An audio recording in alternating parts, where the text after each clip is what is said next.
Welcome to our channel Modern Family Wisdom that offers well-researched, science-backed solutions to day-to-day family issues.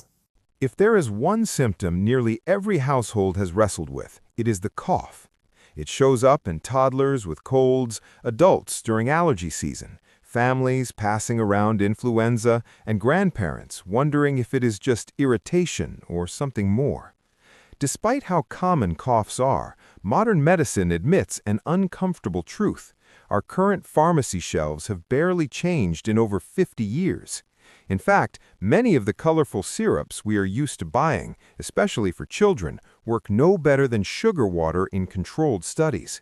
This stagnant landscape has pushed doctors, researchers, and families back toward traditional, home-based remedies that have existed for centuries. Surprisingly, clinical research agrees that several of these old ideas actually work. To understand why any remedy helps or does not, we need to briefly understand what a cough is trying to do.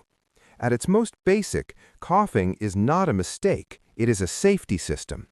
When mucus, dust, microbes, or even cold air irritate the airway, the body responds with a reflex that clears the tube. This reflex begins when sensors in the throat and airways detect trouble and send a signal to a center deep in the brainstem. The response is coordinated. A deep breath in, the throat momentarily closes, pressure builds, and then the cough explodes outward, ejecting whatever should not be there. Because this mechanism is designed for defense, stopping it at the wrong time can backfire, especially if the cough is wet, meaning that mucus needs to be cleared.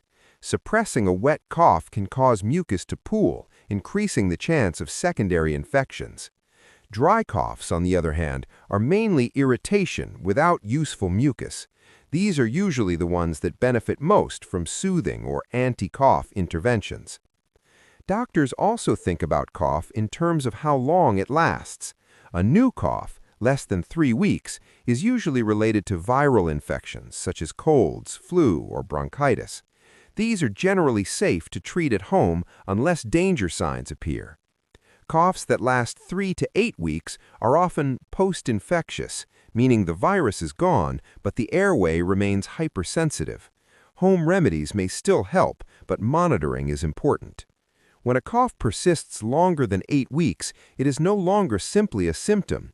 Now it could be a sign of reflux, asthma, medication side effects, or even cancer. Home remedies do not fix these deeper problems. They only soothe the discomfort until proper diagnosis happens. Among all home remedies, honey currently holds the scientific crown.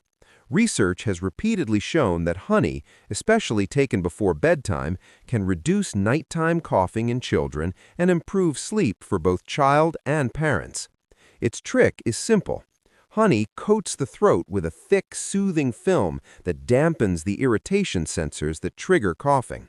Studies comparing honey with chemical ingredients found in syrup bottles, such as dextromethorphan or diphenhydramine, show that honey performs just as well or sometimes better and without neurological side effects. However, honey comes with one absolute rule. Never feed honey to infants under 1 year of age due to the risk of botulism, a rare but serious illness. Beyond infancy, the main concerns are sugar and dental health, especially for people with diabetes. Herbal and plant-based interventions form another major category of home-based care. Unlike single-ingredient pharmaceuticals, herbs often contain dozens to hundreds of compounds that act together. One of the best-studied plants for cough is Pelargonium sidoides, a South African botanical. Standardized extracts have been shown to reduce cough intensity, shorten sick leave, and improve symptom resolution in acute bronchitis. It appears to support the immune system, hinder viral replication, and reduce inflammation. The downsides are minor gastrointestinal discomfort and cost, particularly because beneficial results are linked mainly to standardized extracts, not generic herbal teas.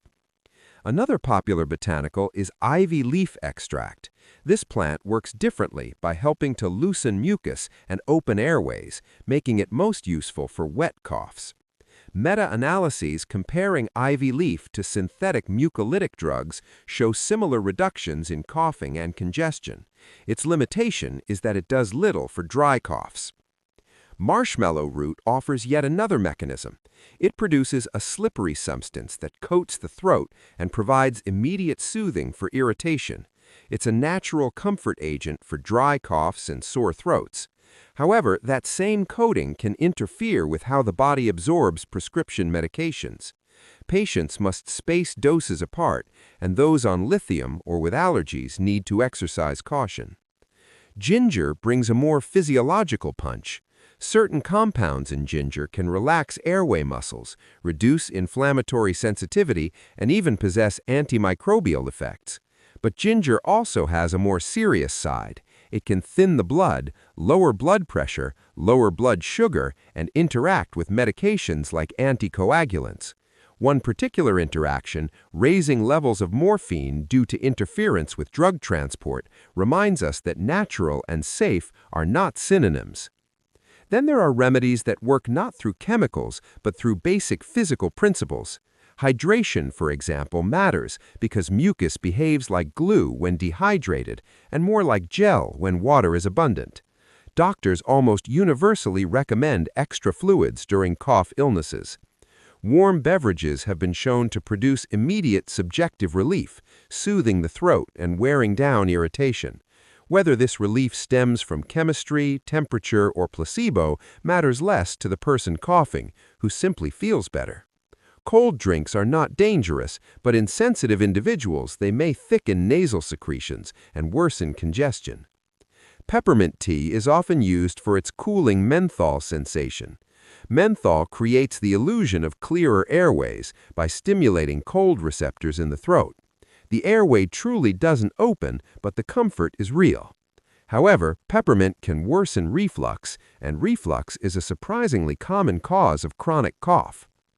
Environmental adjustments are equally powerful.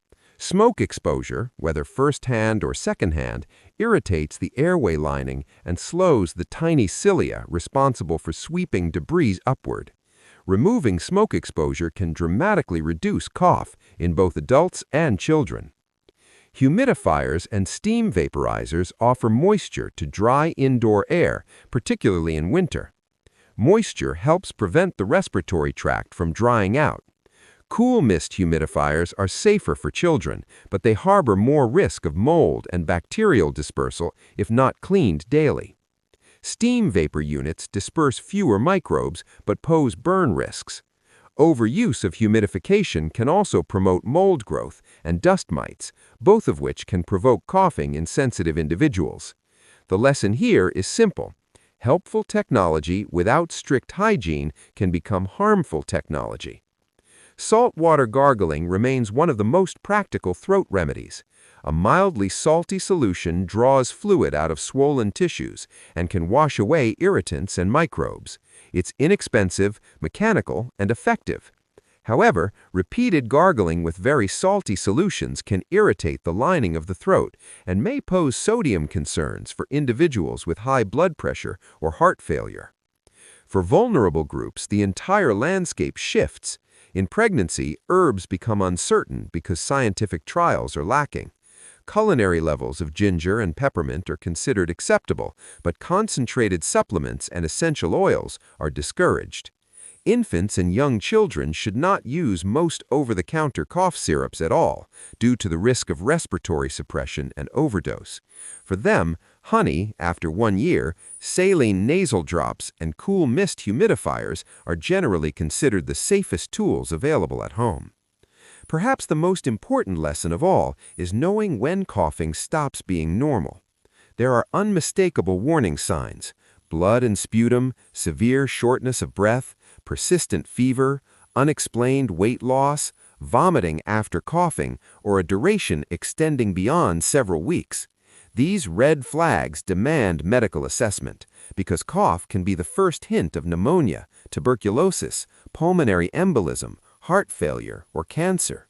Home care is supportive but must never delay the diagnosis of serious disease. When all of this is weighed together, a balanced picture emerges. Home remedies are not magic and do not cure infections or chronic disease. What they do provide is comfort, relief, improved sleep, and sometimes faster recovery from short-lived respiratory illnesses.